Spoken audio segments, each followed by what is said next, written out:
ወደ ምዕራፍ 5 እንገባና እንቀጥላለን ማለት ነው ትምህርታችንን። እንግዲህ የሉቃስ ወንጌል በጣም ጥሩ የሆነ ከሲኖፕቲክስ ከተመሳሳይ ወንጌል አንዱ መሆኑን ትላንትና ተመልክተናል። እንግዲህ ሉቃስ ማለት ብስራት ማለት ነው። የምስራችን ዜና የሚነግረን ነው። በተለይ ደግሞ የሽግግር የወንጌላት መጽሐፍት የሽግግር መጽሐፍት ናቸው። ምን ማለት ነው?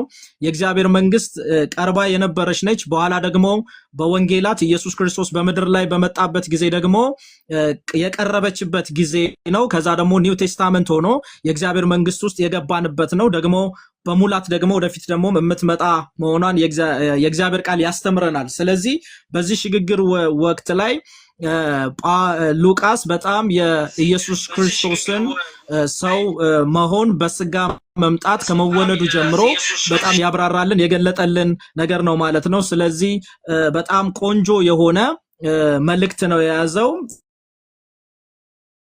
ምዕራፍ 5 ላይ እንግዲህ ስንገባ የመጀመሪያ የምናገኘው የደቀ መዛሙርትን ጥሪ ሲያደርግ ነው የምንመለከተው።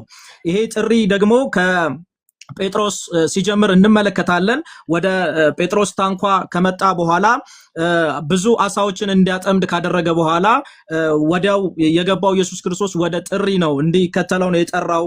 ስለዚህ ጥሪን በተመለከተ ሉቃስ እንግዲህ እንዳስቀመጠልን የምንረዳው ጥሪ ሁሉ ጊዜ የሚመጣው ከእግዚአብሔር መሆን አለበት። እንግዲህ መጽሐፍ ቅዱሳችን እንደሚያስተምረን 3 አይነት ጥሪዎች አሉ።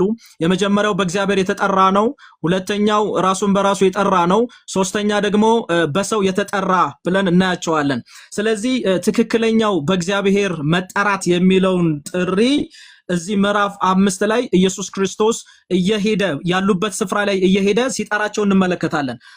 ተጠሪዎቹ አይደለም ወደ ኢየሱስ የመጡት፣ ነገር ግን ኢየሱስ ነው ወደ ተጠሪዎቹ የመጣውና ይሄ የኢየሱስ ክርስቶስን መምጣት ጥሪ ከጌታ መሆኑን ኢየሱስ ብቻ ሲጠራ እግዚአብሔር ብቻ ሲጠራ መሆኑን የሚያሳየን ክፍል ነው ማለት ነው። ስለዚህ ኢየሱስ ወደ መንፈሳዊ ጥሪ ሲመጣ የምናገኘው ነው ማለት ነው። በተለይ እስከ ቁጥር 11 ድረስ የሚያስተምረን ይሄንን ነው ማለት ነው። ስለዚህ ጥሪ ስናስብ 3 አይነት ጥሪዎች አሉ። አንደኛው በእግዚአብሔር የተጠራ ነው፣ ሁለተኛ ደግሞ በሰው የተጠራ ነው፣ ሶስተኛ ደግሞ በሰው ራስን በራስ የሚጠራ ጥሪ ነው ማለት ነው። ስለዚህ እዚህ ጋር ምዕራፍ 5 ላይ የምንመለከተው ኢየሱስ ክርስቶስ ወደ ተጠሪዎቹ ወደ እነ ጴጥሮስ መጥቶ ጥሪ ሲያደርግላቸው ነው የምንመለከተው ማለት ነው። ስለዚህ ሁሉ ጊዜ ወደ ጥሪ ወደኛ ይመጣል እንጂ እኛ አይደለንም ወደ ጥሪ የምንሄደው። ስለዚህ እነ ጴጥሮስ ወደ ኢየሱስ መጥተው ሳይሆን ኢየሱስ ክርስቶስ ወዳሉበት ስፍራ ሄዶ ነው ጥሪን ያደረገላቸው። ስለዚህ የጴጥሮስን መጠራት መጀመሪያ ላይ ያሳየናል ማለት ነው።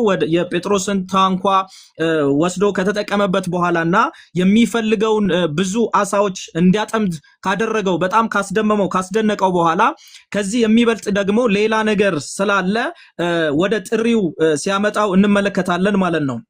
ስለዚህ ጥሪን ስናስብ በእግዚአብሔር የተጠራ ሰው መሆን እንዳለበት መጽሐፍ ቅዱሳችን ያስተምራል ማለት ነው። ሁሉ ጊዜ ወደ ተጠሪው የእግዚአብሔር ጥሪ ሊደርስ ይገባል፣ ጥሪው ሊደርሰን ይገባል ማለት ነው። ያንን ጥሪ ደግሞ በተለያየ መንገድ እግዚአብሔር ወደኛ በሚመጣበት አይነት አመጣጥ መጥቶ እንደሚጠራን ትልቅ ትምህርት እናገኛለን እዚህ ላይ። ከዛ በኋላ ደግሞ ኢየሱስ ክርስቶስ በጣም ትልቅ ነገር ይነግረዋል ለጴጥሮስ። ከዚህ በኋላ በዚህ አሳ ማጥመድህ አትቀጥልም፣ የምትቀጥለው ሰውን አጥማጅ አደርግሃለሁ ብሎ ኢየሱስ ክርስቶስ እንግዲህ ብሉይ ኪዳንን እንደምታውቁት በጣም ለረጅም ጊዜ በዚህ ስፍራ እንደተጠና ነው የማምነው። 39ኙ መጽሐፍት አጊዮስ ግራፌ ይባላል። ሚስጥር የተቀመጠበት ነው። የቤተ መቅደስ ስርዓት የነበረበት ነው። የወንጌል ከኢየሩሳሌም ከእስራኤል የጀመረበት ነው፣ የተነሳበት ነው። በነገራችን ላይ ወንጌል ከኢየሩሳሌም ነው የተነሳው። ከዛ በኋላ በይሁዳ በሰማሪያ ወደ ምድር ዳርቻ ሁሉ ነው የመጣው። እንዲሁ ደግሞ በመጨረሻው ደግሞ ሰዓት ደግሞ ሲጀምር ከኢየሩሳሌም ነው፣ መጨረሻውም ደግሞ ተጠቅልሎ ወደ ኢየሩሳሌም የሚመለሰው። አሁን ኢየሩሳሌም ተነስቶ የተሰራጨው ወንጌል ባንድም በሌላም ደግሞ ተሰብስቦ ወደ ኢየሩሳሌም ይመለሳል። ስለዚህ የብሉይ ኪዳኑን ነገር ጨርሶ ወንጌላት መጽሐፍት የተጻፉበት ሰዓት ላይ የሽግግር ጊዜ ነው። ኒው ቴስታመንት አልሆነም፣ አዲስ ኪዳን አልሆነም፣ ቤተክርስቲያን አልተመሰረተችም። ወንጌል ገና ለአሕዛብ መሰበክ ዝግጅት ላይ ነው። ስለዚህ የዝግጅቱ ሰዓት ላይ ጴጥሮስን ለዚህ ቤተክርስቲያን ተከላላይ ሚሽን ላይ ግሬት ኮሚሽን ላይ ሰውን ማጥመድ ላይ ለአይሁድም ለአሕዛብም የሆነውን ወንጌል ያው እንደምታውቁት ሉቃስ ትላንትናም እንዳየነው ከአሕዛብ ወገን የሆነ ነው እንደ ጳውሎስ። ወንጌል ግን አይሁድ ጋር ጀመረ እንጂ አሕዛብንም ጠቅልሎ ሌላ አዲስ ፍጥረት አድርጎ መጨረሻው ሁላችንን ወደ አንድ ማምጣት ነውና ለዛ ሚሽን ተፈላጊ እንደሆነ ጴጥሮስ ሰውን አጥማጅ እንደሚያደርገው ኢየሱስ ክርስቶስ ሲነግረው እንመለከታለን። እዚህ ላይ ትልቅ ማግኘት ያለብን ነገር ወንጌል እንደ እግዚአብሔር ሐሳብና ፈቃድ የሚሄድ እንጂ እንደ ሰዎች ፈቃድ ወይም እንደ ራሳችን ፈቃድ የሚሄድ አይደለም። አንድ ሰው ሰውን ማጥመድ ፈልጋለሁ ብሎ አይደለም የሚያጠምደው። ጥሪ ሊኖርኝ ይገባል ማገልገል ፈልጋለሁ ብሎ አይደለም የሚያገለግለው። የሰማይ ጥሪ ግን የሰማይ ጸጋ ግን ሲያገኘው ለዛ ነገር መለየትን ያስተምረናል። ትልቁ ከጴጥሮስ የምንማረው ትምህርት ምንድነው? ለክርስቶስ መታዘዝ የሚለውን እናገኛለን። በጣም ደክመናል፣ ለፍተናል ይለዋል። አላገኘንም፣ ሌሊት ነው የሚጠመደው ይለዋል። ሙያው ነው። በዛ ነገር ላይ ብዙ ኤክስፕሎን ማድረግ ይችላል ጴጥሮስ። ነገር ግን ለጌታ ያለው አክብሮት፣ ለጌታ ያለው መሰጠት፣ መታዘዙ ትልቅን በረከት እንዳመጣለት እንመለከታለን። ስለዚህ አንተ ካልክ ቃልህን አምኜ ወደ ጥልቁ እጥላለሁ ይለዋል ማለት ነው። ስለዚህ ይሄ ለኢየሱስ መታዘዝ በረከት እንዳለው የሚያመለክት ነው። በዚሁም ተነስተን ደግሞ በምንፈልገው ነገር ላይ እየጸለይን ባለንበት ነገር ላይ እስከ ጥልቀት ድረስ ጌታ በተለይ በሚያዘን መጽሐፉ በሚለን ነገር ላይ ከእግዚአብሔር ለምንሰማው ትእዛዝ በሙሉ ልብ መታዘዝ እስከ መጨረሻው እስከ ጥግ ድረስ መሄድ እንዳለብን የራሱን ኤክስፒሪየንስ ከተነገረ በኋላ ግን እንደ ቃልህ አደርጋለሁ ነው ያለው። እግዚአብሔር ምንድነው የሚፈልገው ካልን እንደ ቃሉ ሁሉ ነገር እንዲሆንለት ይፈልጋል። የእግዚአብሔር ቃል ሲደመር የሰው ቃል አይደለም። የእግዚአብሔር ቃል ብቻ አፕላይ እንዲሆን ነው እግዚአብሔር የሚፈልገው። በኋላ እያየናቸው የምንመጣ ብዙ ፖይንቶች አሉ። የኛ ሐሳብ የዓለም ትምህርት የምድር ትምህርት ከእግዚአብሔር ትምህርት ተቃራኒ ነው። እግዚአብሔር የሚለው ሌላ ነው፣ ምድር የሚለን ደግሞ ሁኔታ የሚለን ደግሞ የኛ መረዳት የሚለን ደግሞ ሌላ ነው። ለምሳሌ አሳ የሚገኘው በሌሊት ነው፣ ሰዓት አለው፣ የራሱ የሆነ ልምድ አለው። ኢየሱስ ሲመጣ ግን ቃል ሲመጣ ግን ሱፐርናቹራል የሆነ ከተፈጥሮ በላይ የሆነ የኢየሱስን ጌትነት የቃሉን የበላይነት የሚያሳይ ነገር ሀፕን ያደርጋል። ስለዚህ የእግዚአብሔርን ቃል ለአእምሮ በሚስማማ ሳይሆን ይዘን መሄድ ያለብን በእምነት በመሰጠት መሄድ እንዳለብን ትልቅ የምንማረው ነገር አለ እዚህ ላይ ማለት ነው።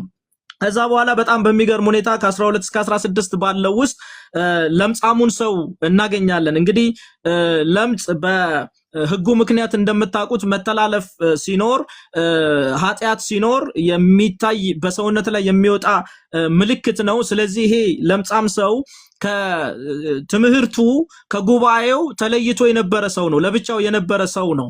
ጉባኤ መካከል መቀላቀል የማይችል ሰው ነው እና አንድ የእግዚአብሔር ሰው ጆሴፍ ፕሪንስ ሲናገር ይሄንን ስፍራ ምን ይላል? ኢየሱስ ክርስቶስ በተራራ ላይ ሆኖ በሚያስተምርበት ጊዜ ህዝቡን ተራራ ላይ ሆኖ ወደታች በዛኛው ሳይድ እያየ ህዝቡን ሲያስተምር ይሄ ለምጻም ሰው ግን ከኢየሱስ ጀርባ ሰው ጉባኤ በሌለበት ወይም ከፑልፒት ጀርባ ልንለው እንችላለን፣ ከመድረክ ጀርባ እንደምንለው አንድ ቋጥኝ ስር ተጠግቶ ይሰማ እንደነበረ ኢየሱስ ክርስቶስን ትምህርት እና ያንን ስፍራ አሁንም ድረስ ያ ተራራ ስፍራ የሚጎበኝ ነው። እዛ ላይ ትልቅ ቋጥኝ አለ እንደ አለት ነገርና እዛ ስር ሆኖ ይሰማ እንደነበረ ይናገራል። ስለዚህ ኢየሱስ ክርስቶስ ትምህርቱን ከጨረሰ በኋላ በጉባኤው መካከል ሳይሆን የሄደው ወደ ጀርባው መለስ ብሎ በዛኛው ሳይድ ለምጻሙ ሰው በነበረበት ሳይድ ነው የተመለሰው እና ይሄ ለምጻም ሰውና ኢየሱስ ተገናኙ ማለት ነው ብቻቸውን። ምክንያቱም እዚህ ላይም ሲናገር እንደምናየው ይሄንን ነገር ማንም አይወቅ ይለዋል። አሁን ህዝብ የተሰበሰበበት ቢሆን ኖሮ ሁሉም ያውቃሉ። ስለዚህ ይሄኛውን እንትን አናመጣም ነበር። ነገር ግን ሄደ ለካህን ብቻ አሳይ ነው የሚለው፣ ለማንም ሰው አትናገር ነው የሚለው። ከዛ ኢየሱስ ሲመለስ ጉባኤውን እዛ የሚያስተምረውን ጉባኤ ትቶ ሲመለስ ከለምጻሙ ጋር ብቻውን ነው የተገናኘው። እና ኢየሱስ በጣም የሚገርም ሟዬ የሆነ አምላክ መሆኑን ነው የምናየው። ኢየሱስ ምንም እንኳን ከሕግ በታች ቢወለድም ከሕግ ስር ቢመጣም ሊያመጣልን የፈለገው ግን የነጻነት፣ የፈውስ፣ የደህንነት ይሄ ሕጉ ሊሰጠን ያልቻለውን ስርዓት ሊሰጠን ያልቻለውን የኛ ብቃት የኛ ችሎታ ሊሰጠን ያልቻለውን ነገር ሊሰጠን የመጣው እና ይሄ ለምጻም ምንም ወይ የለውም፣ ከለምጹ የሚነጻበት ወይ የለውም። በነገራችን ላይ ከጥሪውም ስንጀምር ጴጥሮስን ለጥሪ የሚያበቃው ነገር የለውም። ኢየሱስ ጌታ ነው። ጌታ ግን የራሱን ችሎታ ተባብነው ኢየሱስ ብቻውን ወንጌል ሲሰራ በህይወታችን ላይ ብቻውን ነው። ሲደመር ከኛ የሚፈልገው ነገር የለም። ከኛ የሚፈልገው ወንጌል አለመቻላችንን እኔ ብቁ አይደለሁም ማለታችንን ከኔ አቅም በላይ ነው ማለታችንን ብቻ ይፈልጋል ወንጌል። ከኔ አቅም በላይ ነው ማናለኝ ለሚል ሰው ከዛ ሰው ጋር ነው የሚሰራው ወንጌል። ለዚህ ነው የዓለምን ሞኝነት ለማሳፈር የዓለምን ጥበብ ለማሳፈር ነው እግዚአብሔር ለዓለም ሞኝነት የሚመስልን ነገር መርጦ የሚሰራው ማለት ነው። ለምንድን ነው ስንል ወንጌል ብቻውን እንዲታይ ይፈልጋል። ኢየሱስ ብቻውን እንዲከብር ነው አብ የሚፈልገው። ሰማይ የሚፈልገው ወንጌል ብቻ እንዲሰበክ መካከለኛ የሆነውን ኢየሱስን እንዲከበር ነውና ለምጻሙ ጋር በተገናኘ ጊዜ በጣም የደነገጠ ይመስለኛል ለምጻሙ። ምክንያቱም ሰው ፊት የሚቀርብበት ነገር ስለሌለው፣ ነገር ግን ያ ለምጻም ሰው እባክህ ሲለው እወዳለሁ ነው ያለው ኢየሱስ። ኢየሱስ የሚፈልገው ምናችንን ነው? መንጻታችንን ይፈልጋል። እንደገና መነሳታችንን ይፈልጋል። ከድካማችን ታድሰን እንድንስር መሆናችንን ይፈልጋልና ደስ የሚል ልብ የሚነካ ነገር እዚህ ላይ የምናገኘው እወዳለሁ ንጻ አለ። ሃሌሉያ! ኢየሱስ ሰው ሁሉ እንዲነጻ፣ ሰው ሁሉ እንዲከብር፣ ሰው ሁሉ ውበት እንዲኖረው፣ ሰው ሁሉ ከወደቀበት እንዲመለስ ለዚህ ፐርፐስ ሰማይን ትቶ መጥቷል። ሃሌሉያ! እኛ ወደ ሰማይ ሳንሄድ፣ እኛ እሱን ፍለጋ ሳንሄድ እሱ መጥቶ ግን የመጣው ለምንድን ነው ስንል ሊያነጻን። በነገራችን ላይ ያቀፈን፣ የወደደን፣ የመረጠን፣ የፈለገን ደካሞች ሳለን ገና ለምጻሞች ሳለን ነው። ይሄ ሰው ለምጻም እያለ ነው ያቀፈው። ሃሌሉያ! ለምጻም እያለ ነው ቀርቦ ያነጋገረው። ለምን ሲባል ኢየሱስ ለዚህ ሰው ለመቆሙ ብቸኛው አማራጭ መንገዱ ኢየሱስ ብቻ እንደሆነ ያውቃልና እወዳለሁ ንጻ ብሎ ሀግ ሲያደርገው ወዲያው እንደነጻ እንመለከታለን። ከዛ በኋላ ኢየሱስ ወደ ካህናት ሲልከው እንመለከታለን ማለት ነው። ከዚህ ምን እንማራለን ስንል ኢየሱስ ከኃጢአትም ከበሽታም ያነጻል። ሃሌሉያ! ስለዚህ ከኃጢአትን ብቻ አንጽቶ በሽታን አይተውም፣ በሽታን ብቻ ፈውሶ ኃጢአትን አይተውም። ሁለቱም ደግሞ በአንድ በኩል ተመጋጋቢ ስለሆኑ ሙሉ የሆነ ሂሊንግ አለው ኢየሱስ ማለት ነው። ስለዚህ ይሄ ኢየሱስ ክርስቶስ አምላክ መሆኑን ጌታ መሆኑን ምንም የሚቋቋመው የሚከለክለው ነገር የሌለ መሆኑን ሉቃስ ይነግረናል ማለት ነው። መለኮት መሆኑን እሱ የእግዚአብሔርን ኃይል ተሸክሞ መምጣቱን የሕግ እስራት የሃይማኖት የሪሊጅን እስራት ሰው ጥሮ ግሮ ሊያገኘው ያልቻለው ዓለም ሊያበቃ ሊፈጸም መሆኑን ለዛ ዝግጅት ላይ መሆኑን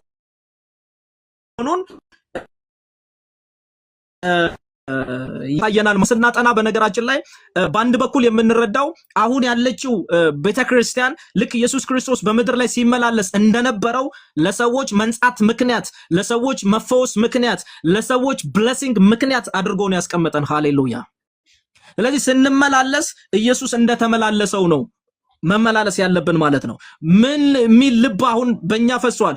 ሰዎች መንጻታቸውን የሚወድ፣ ሰዎች መባረካቸውን የሚወድ የሚፈልግ፣ ሰዎች መቀባታቸውን መነካታቸውን የሚወድ የሚፈልግ ልብ፣ የኢየሱስ አይነት ልብ ተገጥሞልናል። ፕሬዝ ጋድ ሃሌሉያ! እንወዳለን ምን ብዙዎች እንዲነጹ፣ እንወዳለን ምን ብዙዎች እንዲነኩ፣ እንወዳለን ምን ብዙዎች እንዲለወጡ። ለምን? የወንጌል ልብ ይሄ ስለሆነ፣ የመጽሐፉ ልብ ይሄ ስለሆነ። ቆይ እስቲ ቆይ እንጸልይበት። ቆይ እስቲ አንተ ነገር እኔ እንጃ። ኖ ምንም ካልኩሌሽን ውስጥ አልገባም። እኔ የመጣሁት ላንተ መንጻት ነው። በጣም ይሄ አሜዚንግ ነውና ጊዜ ስለሚይዘን እንደዚሁ ብቻ ቤልታችንን አስረን ወደ ትምህርታችን እንቀጥላለን። በጣም ብዙ ነገሮች አሉት፣ የሚያንጸን የሚያበረታን ነገር አለው። ከዛ በኋላ ከ17 እስከ 26 ደግሞ ሽባ የነበረውን ሰው እናገኛለን። ኃጢአቱን ይቅር ሲለው እንመለከታለን፣ ሲፈውሰው እንመለከታለን። ሃሌሉያ! እዚህ ላይ ምንድነው ስንል ኢየሱስ ብቻ ኃጢአትን ይቅር ለማለት ስልጣን ያለው መሆኑን እንመለከታለን። በነገራችን ላይ የሰው ሁሉ ችግር አንድ ነው። እሱም ደግሞ የኃጢአት ችግር ነው። አንድ ሰው ሽባ ሊሆን ይችላል። የዛ ሰው ሽባነት ግን የሌላ ሰው ችግር አይደለም፣ የሱ ብቻ ነው። አንድ ሰው አለማየት ይችላል፣ አንድ ሰው ሊርበው ይችላል። ነገር ግን የዛ ሰው ችግር ነው እንጂ የሌላው አይደለም። ግን ሽባም ለሆነም ላልሆነም፣ ደካማ ለሆነም ላልሆነም፣ ፋይናንስ ላለውም ለሌለውም፣ ጤና ላለውም ለሌለውም ግን እኩል የሚያደርጋቸው አንድ ነገር አለ። እሱም የኃጢአት ችግር ነው ማለት ነው። ስለዚህ ኃጢአትን ይቅር ሲለው ሽባነቱን ሲፈውስ እንመለከታለን ማለት ነው። ሽባውን ፈውሷል። ከኃጢአት ከበሽታ መንጻቱን ደግሞ ያሳየናል ማለት ነው መጽሐፉ።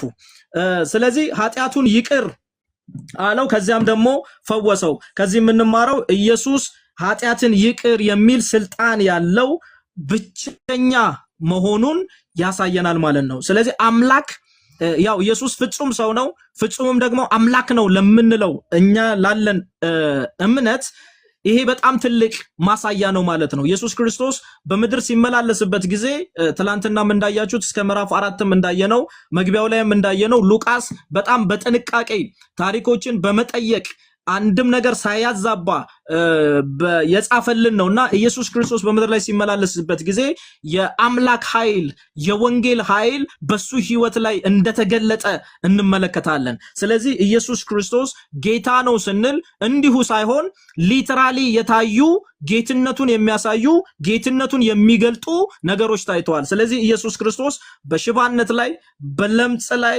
ደካማ በሆኑ ሰዎች ላይ በዛ ምን ሆኗል? ስልጣኑን ገልጧል ማለት ነው። ኦኬ እስከ 26 እናይ ኃጢአቱን ይቅር አለው ይላል። ኃጢአቱ ተሰረየችለት ካለ በኋላ ከዚያ በኋላ ምንድነው ያገኘው? ፈውስን ነው ያገኘው ማለት ነው። ይሄን ፈውስ ደግሞ ይዞ እንደገና ደግሞ የኃጢአትን ይቅርታ ይዞ ወደ ምን ይገባል ማለት ነው?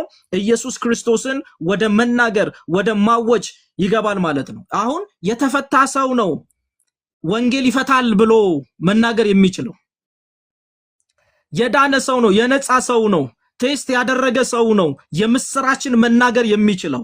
ስለዚህ ኢየሱስ ሲመላለስ እያቀመሰ ነው የሚሄዱ፣ ተአምራቱን እያሳየ ድንቁን እያሳየ ሊተራሊ እያዩ ስለሚሄዱ ብዙዎች ምን ያደርጋሉ? ይሄን ወንጌል ለመናገር ምንም የሚያስቆማቸው ነገር የለም፣ የሚከለክላቸው ኃይል የለም። ለምን? ሊተራሊ ቴስት አድርገውታል፣ በህይወታቸው ላይ የታየ እውነት ስላለ ማለት ነው። ስለዚህ አንተ ሰው ኃጢአት ተሰረየችላለው ከዛ በኋላ ሰዎች ደግሞ ካንዱ ከእግዚአብሔር በቀር ኃጢአት ሊያስተሰርይ ማን ይችላል ብለው በጥያቄ ምልክት ያስቀምጣሉ። እውነት ነው።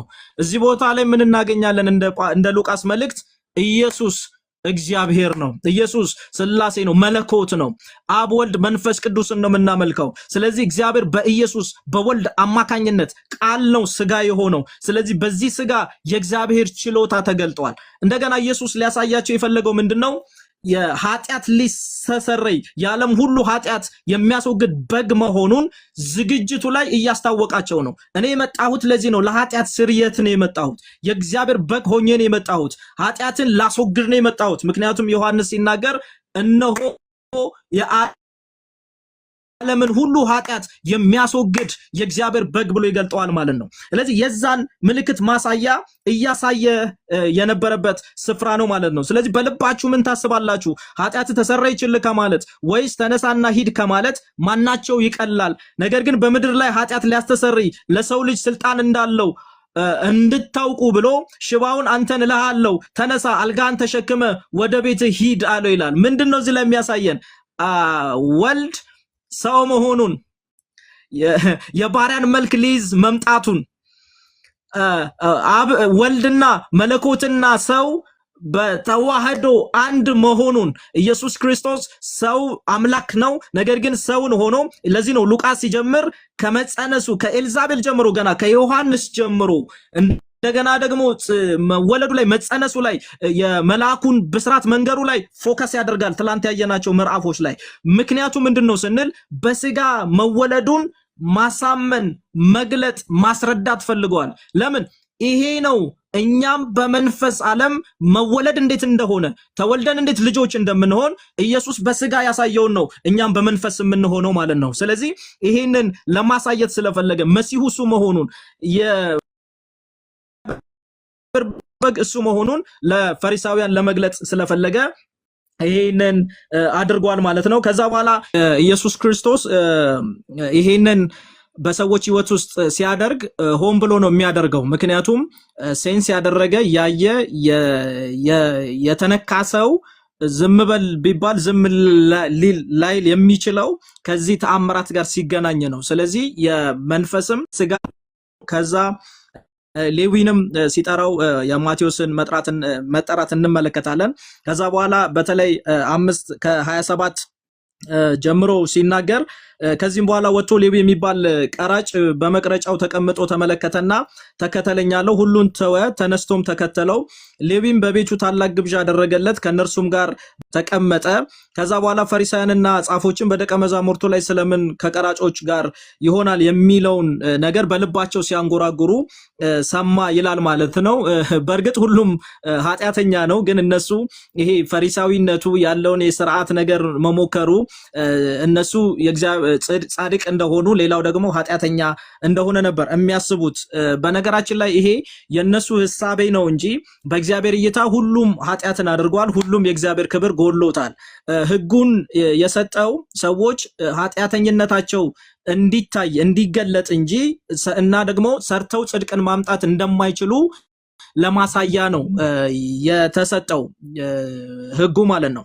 ስለዚህ ለምን በልባችሁ እንደዚህ ታንጎራጉራላችሁ ካለ በኋላ ኢየሱስ እንደዚህ ይላል፣ ህመምተኞች እንጂ ባለጤናዎች ባለመድኃኒት አያስፈልጋቸውም፣ ኃጢአተኞችን ወደ ንስሐ እንጂ ጻድቃንን ልጠራ አልመጣሁም የሚለው በጣም ኪ ነገር ነው። ስለዚህ የሰዎች ሁሉ ችግር ቅድም እንዳወራሁት ሁሉን አንድ የሚያደርግ ችግር ሲን ነው፣ ኃጢአት ነው። ሰው ፈሪሳዊ ይሁን አይሁዳዊ ይሁን ህግን ተቀብሎ በህግ ስር የሆነ ይሁን ህጉን ሁሉም ከኃጢአት በታች ነው ያሉት በእነሱ አቆጣጠር። ግን ለዚህ ነው እነሱ የራሳቸውን ጽድቅ ለማቆም በሚጥሩበት ጊዜ ሳያውቁ ከእግዚአብሔር ጽድቅ ተላልፈዋል የሚለው። በነገራችን ላይ ወንጌል የሚፈልገው ወይም ኢየሱስ እዚህ ቦታ ላይ እየተናገረ ያለው ጽድቅን የእግዚአብሔርን ጽድቅ እንድንቀበል እንጂ እንደ ስጦታ የሆነውን የእግዚአብሔርን ጽድቅ አክሰፕት አድርገን በሱ ጽድቅ እንድንመላለስ እንጂ ከኛ የሆነ ጽድቅ ለማምጣት አይደለም ወንጌል የሚያስተምረው።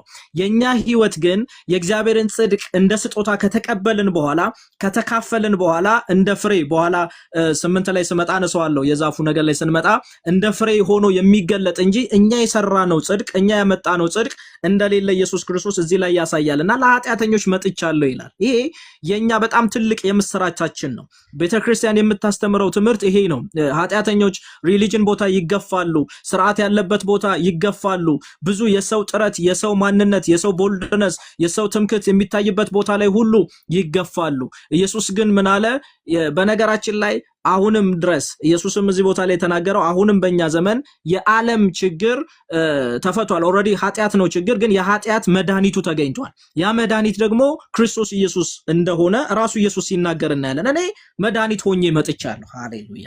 መድኃኒት ይዤ ብቻ ሳይሆን መድኃኒት ይዞ ሳይሆን ኢየሱስ የመጣው ራሱ መድኃኒቱ ሆኖ ነው የመጣው።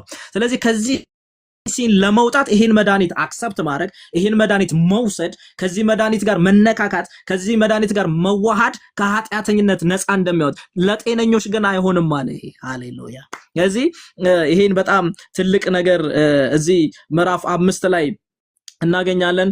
በኋላ ስለ ጾም ደግሞ አንስተው ኢየሱስ ክርስቶስን ሲሞግቱ እናያለን። እንግዲህ ጾም ጸሎት እኛን ከብዙ ነገሮች ሬዲ የሚያደርግ ሙሽራችንን እንድናስብ፣ ወንጌላችንን እንድናስብ፣ ተልኳችንን እንድናስብ፣ የእግዚአብሔርን ሐሳብ እንድናስብ፣ ወደሱ ሙላት እንድንሄድ የሚያደርገን ነገር ነው። ጾም ባይዘወይ ጾም ስንይዝ እኛን ዝግጁ ያደርገናል፣ ወደ እግዚአብሔር እንድንመጣ ያደርገናል። ስለዚህ ኢየሱስ ክርስቶስ እዚህ ጋር ሙሽራው አብሮ እያለ መጾም አያስፈልጋቸውም የሚለው በጣም ጥሩ ነገር ያነሳል ማለት ነው። አብረን አለን፣ አብሬያቸዋለሁኝ።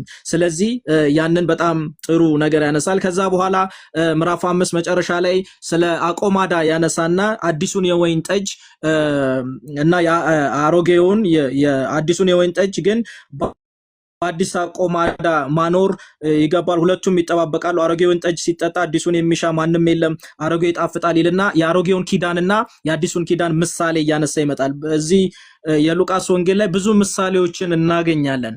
ምክንያቱም መንፈሳዊው ነገር መረዳት የምንችለው በምድራዊ ምሳሌ ስለሆነ ነው። በምድራዊ ምሳሌ መንፈሳዊ ነገር መረዳት እንችላለን። ያለ ምድራዊ ምሳሌ ግን መንፈሳዊ ነገር አንደርስታንድ ለማድረግ ለመረዳት እንቸገራለን። ስለዚህ ከአሮጌው ማንነት ሙሉ በሙሉ ወጥቶ አዲሱን ኪዳን ኢየሱስ ክርስቶስን ሪሲቭ ማድረግ እንደሚያስፈልግ መቀላቀል እንደሌለብን ጥሩ ትምህርት ያሳያል ማለት ነው። ከዛ በኋላ ወደ ምዕራፍ 6 ሲገባ የሰንበትን ኬዝ ያነሳልና ኢየሱስ የሰው ልጅ በፈወሰ ጊዜ ኢየሱስ የሰው ልጅ የሰንበት ጌታ መሆኑን ሰንበት እንግዲህ በሳምንታት ጊዜ ውስጥ ተሰርቶ አንዱን ቀን ለጌታ የተለየውን ቀን ደግሞ በዛ ማረፍ እንዳለብን ያው ህጉ ላይም እንደምታውቁት ህጉን በመናጠናበት ጊዜ ያንን ነበር። አሁን ግን ከቀን ያለፈ ኢየሱስ ራሱ ሰንበት መሆኑን እረፍት መሆኑን ከቀን ያለፈ መሆኑን የሰንበት ደግሞ ጌታ መሆኑን ሰንበትም እሱ ራሱ ኢየሱስ መሆኑን የሚያነሳበት ስፍራ አለና የሰዎች መፈወስ የሰዎች መዳን ያንን ያነሳል ማለት ነው። ከዛ በኋላ ቀጥታ 12ቱን ሐዋርያት መምረጡን ጋር እንመጣለን። ከዛ ይሄ ምንድነው ቅድም እንዳልኳችሁ የእግዚአብሔርን የቤተክርስቲያን ለመመስረት የአዲሱን ኪዳን ለማምጣት ይሄንን የኛን ዘመን ለማምጣት የሽግግር ጊዜ ላይ ስለነበረ ይሄ ለዚህ ደግሞ እግዚአብሔር ወንጌሉን ሲሰራ ከሰዎች ጋር አብሮ ሰራተኛ ስለሆነ ሰዎችን ሰሌክት ሲያደርግ ልክ ቅድም ደቀ መዝሙር ሲመርጥ እንዳየነው አሁን ደግሞ ሐዋርያቱን ሲመርጥ የምናገኝበትን ክፍል የምናገኘው እዚህ ምዕራፍ 6 ላይ ነው ማለት ነው። ይሄንን ደግሞ ከማድረግ በፊት በጣም የጸሎት ጊዜ እንደወሰደ ይነግረናል ሉቃስ። ስለዚህ በጣም ጸሎትን አድርጓል ኢየሱስ ክርስቶስ። ከዛ በኋላ ነው 12ቱን መረጣ የገባው ማለት ነው። ከዛ በኋላ የትምህርቶቹን ደግሞ እናገኛለን። ትሁቶች ወይም ጽድቅን የሚራቡ አሁን በለቅሶ ላይ ያሉ ህዝቦች ድሆች ብሩካን ናቸው ብፁዓን ናቸው የሚል የተራራው ስብዕትን እናገኛለን። እንግዲህ እዚህ ቦታ ላይ የሚራቡ ምንም የሌላቸው የሚለውን የምናየው ከዚህ ከምድራዊው ከሆነ ከፋይናንስ ጋር ከመብላት ከመጠጣት ጋር ብቻ ያለ ነገር ሳይሆን ኢሳይያስ ላይም ከዚህ በፊት መጽሐፍትን በዚህ ስፍራ ብዙ እንደሚጠና ነው ማቀውና እንዳየን ኑና ግዙ እናንተ የሌላችሁ መግዛት የማትችሉ ገንዘብ የሌላችሁ ኑና ግዙ ሲል እግዚአብሔርን እንመለከታለን። ገንዘብ የላቸውም ነገር ግን ኑና ግዙ የሚል ደግሞ መልእክት ይነግራቸዋል ማለት ነው። ይሄ ምንድነው? ድህነትን የሚያሳየው የእግዚአብሔርን ጽድቅ ያልተካፈለ ኃጢአተኛ የሆነ የእግዚአብሔርን መንግስት የሚናፍቅ ነገር ግን ጽድቅን ለመስራት ግን ምንም አይነት ችሎታ የሌለው ነው። የእግዚአብሔር መንግስት ባይዘዌ ድሆች የሚለው ምንድነው? ጽድቅን መስራት አይችሉም። የእግዚአብሔርን ጽድቅ ለመካፈል ከነሱ የሆነ አንዳች ነገር የላቸውም። ነገር ግን ኑና ግዙ እሱ ሊያካፍለን ሊሰጠን እንደወደደ ያሳየበት ቦታ ላይና ያስተማረበትን ክፍል እናገኛለን። ከዛ ደግሞ ከዚህ ዓለም ጋር የማይስማማ የእግዚአብሔር ቃል ትምህርት የሆነ ነገር ደግሞ ትልቅ ነገር ያነሳል። እሱ ምንድነው? ጠላታችሁን ውደዱ ለሚጠሏችሁ ለሚያሳድዷችሁ መልካምን ነገር አድርጉ የሚልን ሐሳብ ሲያነሳ እንመለከታለን። ይሄ እንግዲህ ከምድር ዕውቀት የሰው ልጅ ሰለጠንኩ ብሎ ከሚያስበው ዕውቀት የተለየ ነው የእግዚአብሔር ትምህርት ማለት ነው። ስለዚህ ይሄ ለእግዚአብሔር መንግስት ውስጥ ሰራተኛ መሆን የሚፈልግ ወይም በእግዚአብሔር የተጠራ ሰው ማሳያ ቢሄቪየር ባህሪ እንዳለው ያሳያል ማለት ነው። ስለዚህ ይሄ በጣም ትልቅ ትምህርት ያስተላልፋል። ከዛ በኋላ ደግሞ ምዕራፍ 6 በጣም ማናልፈው ትልቁ ነገር ምንድነው? በአለት ላይ መመስረትን በአለት ላይ ቤት መስራትን ያነሳል ማለት ነው። ስለዚህ ማንም የቆመ ቢመስለው እንዳይወድቅ ይጠንቀቅ ይላል የእግዚአብሔር ቃልና ሰው በራሱ ነገር ሲቆም የቆመ ይመስለዋል። ነገር ግን ቋሚው ሳይሆን ዋናው ነገር የቆመበት ነገር ነው ዋናው። እዚህ ጋር ትልቅ ነገር ኢየሱስ የሚያስተምረው ምን ላይ ቆመሃል፣ ምን ላይ እየገነባህ ነው፣ ምን ላይ እየሰራህ ነው ያለው ነው የሚለው። አሁን ለቋሚው ወይም ለቤተሰሪው ዋናው ነገር ነው ቤት አይደለም። ይሄ ከኛ ህይወት ጋር በጣም ትልቅ ትምህርት አለው። ምን ላይ ቆመናል?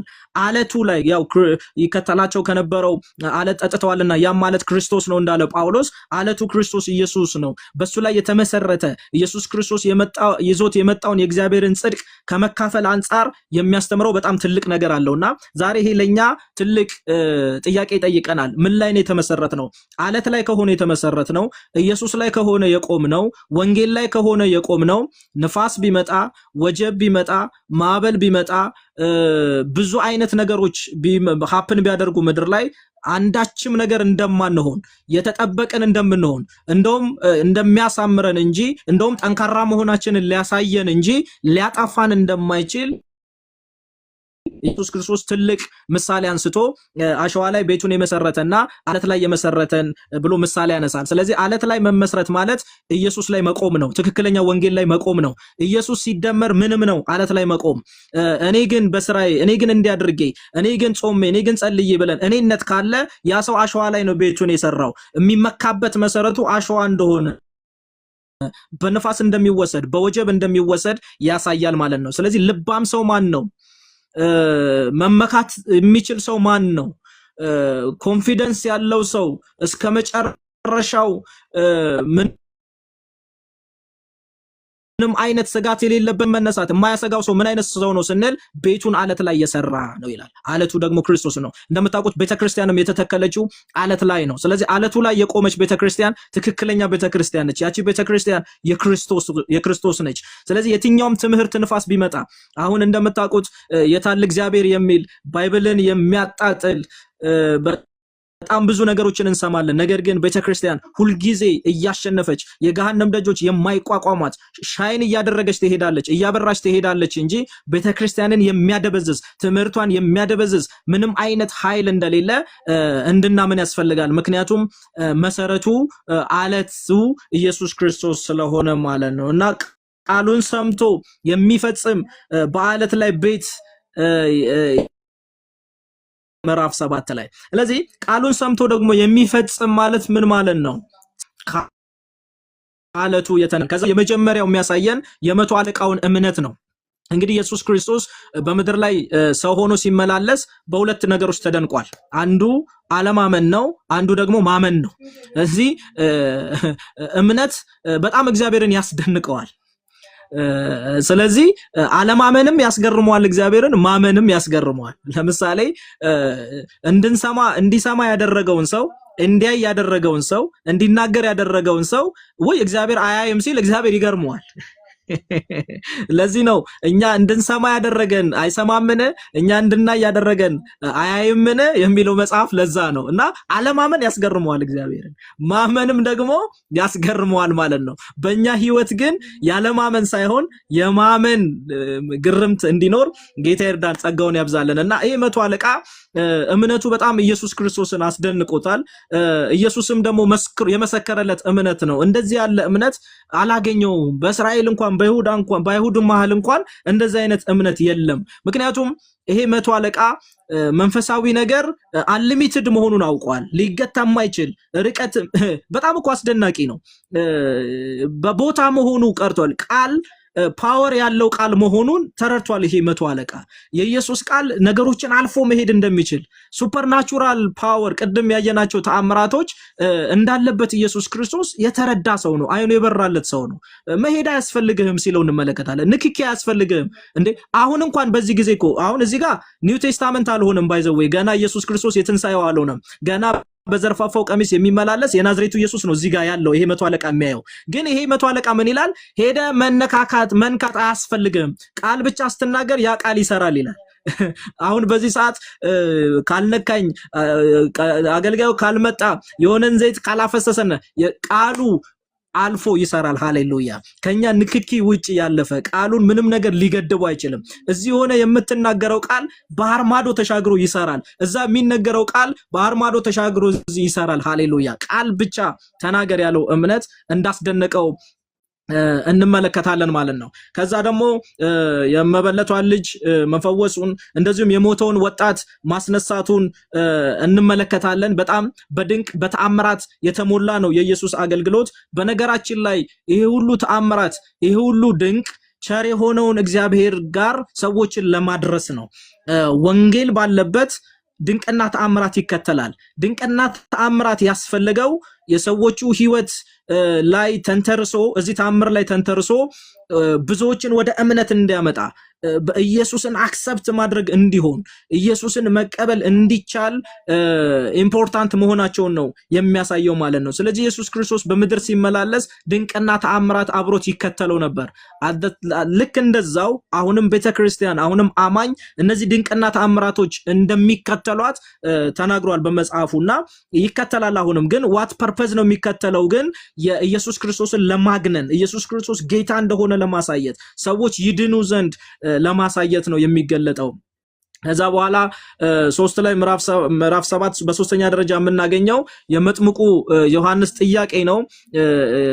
ከዛ ደግሞ ኢየሱስ ስራውን በተአምራት እያረጋገጠ ሲሄድ እንመለከታለን። ከዛ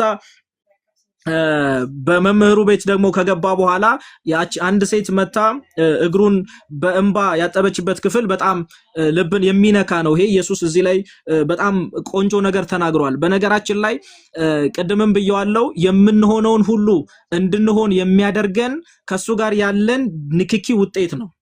ደግሞአለው የምንሆነውን ሁሉ እንድንሆን የሚያደርገን ከሱ ጋር ያለን የንክኪ ውጤት ነው። ምክንያቱም ሰው ሲነካ ነው። አሁን አንድን ሰው አገልግል አታገልግል፣ ስበክ አትስበክ፣ እንደዚሁን እንደዛኑ ስላልነው አይደለም የሚሆነው። የተነካ ሰው ነው መሄድ የሚችለው። የተነካ ሰው ነው የሚሆነውን ሁሉ ነገር ማድረግ የሚችለው። ያ ብቻ ደግሞ ሳይሆን የተደረገለትን የሚያቅ ህዝብ። የሚገርማችሁ ሁለት አይነት ምስጋና አለ። አንዱ ሰዎች እልል ስለሚሉ ስለሚያመሰግኑ ስለሚያጨበጭቡ አብሮ እልል ማለት ሲሆን፣ አንዱና ዋነኛው ደግሞ የተደረገለትን አውቆ ሃሌሉያ ኢየሱስ ጌታ እንደሆነ አውቆ ክብር ለሚገባው ክብርን የሚሰጥ ለኢየሱስ አይነት ምስጋና አለ። ለዚህ ነው ዳዊት ሲናገር ነፍሴ ሆይ እግዚአብሔርን ባርኪ፣ አጥንቶቼ ሆይ ታላቅ ስሙን ባርኩ ሲል ነፍሱ ምን ተደርጎ ነው እንዴ? ምን ሆኖ ነው ዛሬ የምናመሰግነው የሚል ጥያቄ ይጠይቃል። ነፍሳችን ባይዘወይ ሁል ጊዜ ጠያቂ ነች። ስለዚህ ዳዊት ምን ይላል? ኃጢአትሽን ይቅር የሚል ሃሌሉያ በበረከቱ የሚጠብቅሽ ደዌሽን የሚፈውስ ፈውስን የሰጠሽ ይነግራታል ለነፍሱ። ያ ዕውቀት ምስጋናውን ምን እያደረገው ይመጣል? ግሎሪፋይ እያደረገው እየጨመረው ይመጣል። ከዛ ዳዊት የኔ ብቻ ምስጋና አይበቃም፣ የሰማይ ሰራዊት ተጨመሩ፣ ፍጥረት ሁሉ ተጨመሩ እያለ ምስጋና ሲያንስበት እናያለን። እና እቺ ሴት የተደረገላትን ስለምታውቅ ኢየሱስን ስለምታውቀው ማን ምን ይለኛል፣ ያምልኮ ስርዓቱ ይሄ ነው፣ ያምልኮ መንገዱ ይሄ ነው የሚባል ሎጂክ የላትም። ከልብ የሆነ የተደረገላትን ከማየት አንጻር ከኢየሱስ ውጪ እንደሌለ ኢየሱስ ብቻ ማየ እንደሆነ በማወቋ ዋው በጣም አሜዚንግ የሆነ ግሎሪፋይ ያደረገችለት። እነሱ ግን ይሄ ሰው ይላሉ፣ አንዴ ይሄ መምህር ይላሉ፣ ዕውቀት ያለው አይመስለኝም፣ የተሸወደ ይመስለ ገና በጥርጥር ውስጥ ናቸው። ገና ኢየሱስ አልገባቸውም። ገና ኢየሱስን አልተረዱትም። ያልተረዳ ሰው ያልገባ ሰው እባክህ ምስጋና አምጣ፣ እባክህ ጭብጨባ አምጣ፣ እባክህ ከወንበር ተነስ፣ እባክህ ዝለል ብንለው አይሆንም። የተደረገለትን የገባው ሰው ግን ቁጭ ሊል አይችልም፣ ዝም ሊል አይችልም። አምልኮ ያንስበታል፣ የሚያደርገው ነገር ያንስበታል። ምን ልሁንለት ይላል ለኢየሱስ። እንዴት ላመስግነው ይላል። ይሄ የሚሆነው ሃሌሉያ የተደረገልን ነገር ሲበራልን። ዛሬ እንደዚህ ሴት የምስጋናን ሙላት በውስጣችን የሚያመጣ የኢየሱስ መገለጥ ያገኛል። ሰው መገለጥ ሲያገኘው ንስሐ ይገባል። ሰው መገለጥ ሲያገኘው ምስጋና ያመጣል። ለዚህ ነው ከላይም ቅድም ጴጥሮስ ተአምራት ሲያደርግለት እኔ ኃጢአተኛ ነኝ አለ። የእግዚአብሔር ክብር ሲገለጥ ሰዎች ንስሐ ግቡ ሳንላቸው ንስሐ ይገባሉ። የእግዚአብሔር ክብር ሲገለጥ ሰዎች አመስግኑ ሳንላቸው ያመሰግናሉ። ለዚህ ነው ልክ ኢሳይያስም ንጉስ ኦዚዮን በሞተ ጊዜ ይሁዳን ለ52 ዓመት ሲመራ የነበረ ሰው እሱ ብቻ ነው ከሱ ውጭ ንጉስ የለም በሚል ትውልድ በሚልበት ሰዓት በዛን ጊዜ ንጉስ ኦዚዮን በሞተበት ጊዜ እግዚአብሔርን ከፍ ባለ ዙፋኑ ላይ ሲመለከት ራሱን ማየት ጀመረ፣ ንስሐ መግባት ጀመረ። ከዛ ደግሞ እኔ ላከኝ፣ እኔ ግሎሪፋይ ያደርግሃለሁ፣ እኔ ያገለግልሃለሁ ሲል እናያለን። ሰዎች ለአገልግሎት መነሳት፣ ለምስጋና መነሳት የሚያደርጋቸው በክርስቶስ ኢየሱስ የተደረገላቸው ነገር ሲገለጥላቸው ሲበራላቸው መሆኑን እዚህ ክፍል ላይ ኢየሱስ ክርስቶስ አንስቶ ይናገራል። አንተ ለጸጉሬ እንኳን ዘይት አላደረክም፣ ውሃ እንኳን አልሰጠኸኝም፣ እግሬ እንደዚህ፣ እሷ ግን ይሄን አደረገች። ለምን? የተደረገላትን ስለምታውቅ። ሃሌሉያ! ይሄ በጣም ትልቅ የምናገኘው ትምህርት ነው። ስለዚህ ፎከስ ማድረግ ያለብን፣ ትኩረት ማድረግ ያለብን፣ ሁልጊዜ ክትትል ማድረግ ያለብን ኢየሱስ የሰራልን ላይ ነው። ካጠናን አይቀር ኢየሱስን እናጥና፣ ከተከታተልን አይቀር ኢየሱስን እንከተል፣ መገለጥ ካገኘን አይቀር ኢየሱስ ይገለጥልን። ምክንያቱም ይሄ ነው እኛን ወደ ምስጋና፣ ወደ ንስሐ፣ እግዚአብሔርን ወደ ማገልገል የሚያመጣን ፓሽን የሚገባብን። ሰው እንዴት አገልግል እባክህ እንዴት ይባላል? ካላገለገልኩ ይላል። ምን ሲሆን? የተደረገለትን ነገር ሲገባው፣ ሲያይ፣ አንደርስታንድ ሲያደርግ። ዛሬ ይሄ እንዲሆን ጸጋ ይጨመርልን። ሃሌሉያ! ኢየሱስ እንዲበራልን፣ የኢየሱስ ታምራት እንዲገለጥልን። ሰው የተደረገለትን ይረሳል ጸጋ ካረዳው፣ ከኃጢአት መንጻቱን ይረሳል ሰው። ለዚህ ነው ዳዊት ነፍሴ ሆይ ምስጋናውን አትርሺ፣ ሁሉ ጊዜ አስታውሺ፣ ሁሉ ጊዜ ያዢ። ስለዚህ ይሄንን ነው የሚያወራው ኢየሱስ። የተደረገላትን ታውቃለች፣ ብዙ እንደተተወላት ታውቃለች። እንዲህ የምትሆነው ለዛ ነው። ሃሌሉያ! እንዲህ የምታደርገው ለዛ ነው ብሎ ትልቅ ነገር ያነሳል ማለት ነው። ከዛ ሉቃስ 8 ላይ ስንደርስ ደግሞ የዘሪውን ምሳሌ ያመጣል። ዘሩ የእግዚአብሔር ቃል ነው። አፈሩ ደግሞ መሬቱ ደግሞ የሰው ልብ እንደሆነ ኢየሱስ ክርስቶስ ያመጣል። ስለዚህ ዘሩ በተዘራበት ጊዜ የኛ ልብ እንደ መልካም መሬት ሆኖ፣ የኛ አእምሮ እንደ መልካም መሬት ሆኖ የእግዚአብሔር ቃል ዘር ስለሆነ ያንን በምንቀበልበት ጊዜ እንዳቀባበላችን እንደሚያፈራ ይናገራል። እንዲሁም ደግሞ መብራቶች እንደሆንን ለዓለም መብራት መሸፈን እንደሌለበት ያነሳል ሉቃስ። ብርሃን ለሌሎች እንዲያበራ ነው የሚቀመጠው። አሁን እኔ ጋር ብርሃን አለ ላይ ከፍ ብሎ ያሳያል፣ ይበራል። ብርሃንን ከእንቅበታች አናደርገውም። ስለዚህ እኛ መሰወር የሌለብን እንደሆንን፣ ለዓለም መታየት እንዳለብን፣ ቃሉን ይዘን መግለጥ እንዳለብን መጽሐፍ ቅዱሳችን ይናገራል ማለት ነው። ከዛ ደግሞ የኢየሱስ አሁንም በተፈጥሮ ላይ የበላይ መሆኑን ማዕበሉን ጸጥ አድርጎ ያሳየናል ማለት ነው።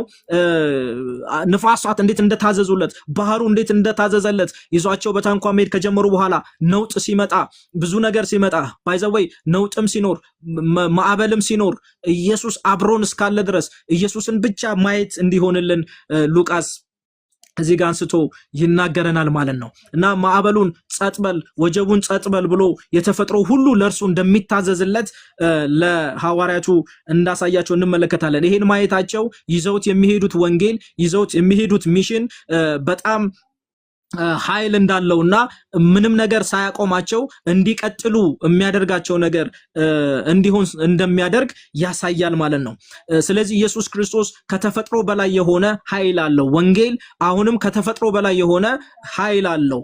ተፈጥሮ ይታዘዝለታል። ስለዚህ ምንም ድርድር የሌለው፣ ምንም ጥርጥር የሌለው በወንጌል ላይ ብቻ የታመነ እውነትን ይዘን እንድንሄድ መጽሐፍ ቅዱሳችን ያስተምራል። ከዛ በኋላ ከክፉ መናፍስት ደግሞ ሲያስወጣ እንመለከታለን። በክፉ መንፈስ የታሰረ ሰው ነፃ ሲያወጣ ያሳያል ማለት ነው። ይሄ አሁንም ለቤተ ክርስቲያን ለአማኞች የተሰጠ ለሰዎች መፈታት ምክንያት፣ ለሰዎች መዳን ምክንያት የሆነ ወንጌል እንደሆነ ያሳየናል። ከዛም የኢያሪስ ሴት ልጅና ደግሞ ደም የሚፈሳትን ሴት ታሪክ ያመጣል። ደም የሚፈሳት ሴት ከእምነቷ መፈወሷን ያሳያል። እንደምታውቁት የኛ ጽድቅ፣ የሰው ልጅ ጽድቅ የመርገም ጨርቅ ነው ይላል። የኢየሱስ ጨርቅ ግን የመፈወሳችን፣ የመንጻታችን፣ ሃሌሉያ፣ የመለወጣችን፣ የእግዚአብሔር አይነት ህይወት ለመካፈላችን ምክንያት እንደሆነ ያሳያል። ስለዚህ የኛ ጨርቅ ደምን ሊያቆም አልቻለም። የኢየሱስ ጨርቅ ግን ሊያቆመው መቻሉን ያሳየናል ማለት ነው። ስለዚህ ከኛ ጨርቅ ይልቅ የኢየሱስ ጨርቅ በጣም ድንቅ እንደሆነ፣ የሱ እንደሚሻለን፣ ከኛ ልዩነት እንዳለው በጣም ያስረዳል ማለት ነው። ስለዚህ ከምዕራፍ 5 ጀምሮ እስከ 8 ድረስ የምንማረው ነገር ቢኖር የመጀመሪያው ኢየሱስን መታዘዝ በረከትን እንደሚያመጣ ነው። በሁለተኛ ደግሞ ኢየሱስ ኃጢአትን ይቅር የማለት ስልጣን እንዳለው ብቸኛው እንደሆነ እንድናውቅ ያስፈልጋል። ስራችን አይደለም ኃጢአትን የሚያስተሰርይልን እምነታችን ብቻ እንደሆነ መጽሐፍ ቅዱስ ይናገራል። እምነት ደግሞ ተአምራትን እንደሚያመጣ ድንቅን እንደሚያመጣ ኃይልን እንደሚያመጣ ያስተምረናል ማለት ነው። ከዛ ደግሞ በአራተኛ ደረጃ ጠላቶቻችንን መውደድ የክርስቶስ ትምህርት መሆኑን ያስተምረናል። በአምስተኛ ደረጃ የእግዚአብሔርን ቃል መስማት ብቻ ሳይሆን መፈጸም ያስፈልጋል። በዛ መመላለስ፣ በዛ መውጣት፣ በዛ መግባት ያስፈልጋል። በስድስተኛ ደረጃ ኢየሱስ በበሽታ በክፉ መናፍስት በተፈጥሮና በሞት ላይ ስልጣን እንዳለው ያሳየናል ማለት ነው። ስለዚህ እግዚአብሔርን ልናከብርና በዚህ ቃል በዚህ ወንጌል እምነት ውስጥ እንድንሆን ሉቃስ ያስተምረናል። እግዚአብሔርን እናመሰግናለን። ይህ ቃል በውስጣችን እንዲዋሃድ ፍሬ እንዲያፈራ አፍርቶ እንዲታይ ለኛም ለመቆማችን ለመታነጻችን ምክንያት እንዲሆን ለሌሎችም ደግሞ መታነጽ ምክንያት እንድንሆን ለቤተክርስቲያን መታነጽ እንድንሆን ያስፈልጋል ማለት ነው። ሃሌሉያ። ይሄንን ይዘን እንዲሆንልን ይፈልጋል ማለት ነው። በጣም ትልቅ መልእክት ነው ያስተላለፈልን። ቀጥሎም ያሉት በጣም ትልቅ ጥሩ ነገሮች ናቸው። ስለዚህ ይሄንን ነው ያስታጠቀን። ምድር የምትፈልገው ዓለም ሁሉ የሚፈልገው ሀብት ትልቅ የሆነ የሰማይ ስልጣን ከኛ ጋር አለ። ኢየሱስ ክርስቶስ በስልጣን የተመላለሰው፣ በድንቅን የተመላለሰው፣ በተአምራት የተመላለሰው እንዲሁ እኛም እንድንመላለስ ይፈልጋል። ስለዚህ ከምናችን ጋር እንድንጣበቅ ይፈልጋል? ከእምነታችን ጋር። ሃሌሉያ። እምነት ኢየሱስ ክርስቶስ ነው። ምንም ነገር ሲደመር ውስጥ ሳንገባ ሲደመር የኔ ብቃት የሚባል ነገር የለም። የተጠሩትን ሁሉ ስንመለከት ድካም ያለባቸው የሚወቀሱበት ነገር ያላቸው ፈሪሳውያን አክሰፕት ያላደረጓቸው ምድር አክሰፕት ያላረገቻቸው ናቸው። ነገር ግን የወንጌል ኃይል ብቁ እንደሚያደርግ የወንጌል ኃይል የኢየሱስ ስም ተአምራት እንደሚያደርግ ነው የሚናገረን ወንጌሉ። ስለዚህ ሰሚዎች ብቻ ሳንሆን ሃሌሉያ በህይወታችንም ደግሞ ይሄ የወንጌል ተአምር የሚቀጥልበት የሚቀጣጠልበት ለብዙዎች የሚደርስበት እንዲሆን ጸጋ እንዲጨመርልን እንጸልያለን። በኢየሱስም ተባርካቸዋል።